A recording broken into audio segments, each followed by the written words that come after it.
হেঁটে স্কুল আসবো? আমি তা সবাই গাড়ি দিয়ে স্কুল আসে। এই তো বাবা, আর একটা মাস ধৈর্য ধর। সামনের মাস থেকে আমি যে বাসায় কাম করি ওই বাসার আপারে কইবাম আমার বেতনটা একটু বাড়াইয়া দিত, তাহলে তোরে নিয়ে গাড়ি দিয়ে আইতে পারবাম। সত্যি আম্মু? হুম হুম, সত্যি কইতাছি।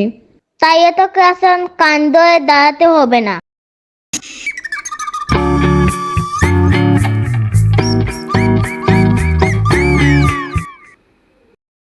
স্যার, আসতে পারি?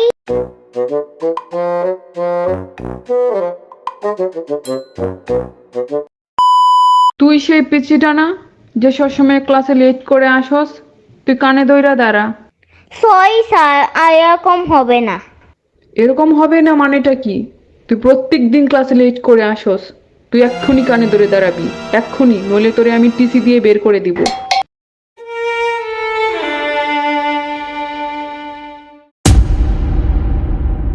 Roll number 1, yes ma'am. Roll number 2, yes ma'am. Roll number 3, yes ma'am. Roll number 4। Yes ma'am. এই মাহাদি, দাঁড়া তুই। তোর দেখি 5 মাসের বেতন বকেয়া।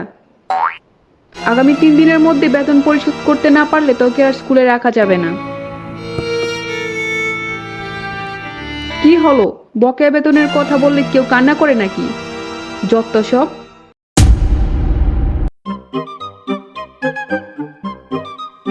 এই নে, তাড়াতাড়ি কে স্কুলের জন্য রেডি হো।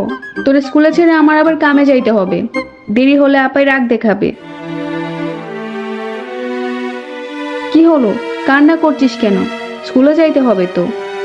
ম্যাম বলেছে 3 দিনের ভিতরে সব বকেয়া পরিশোধ করতে, নইলে আমাকে স্কুল থেকে বের করে দিবে। কি বলছিস?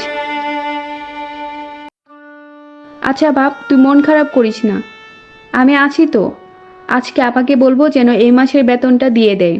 এই মাসের বেতন দিয়ে তোর স্কুলের সব বকেয়া পরিশোধ করব।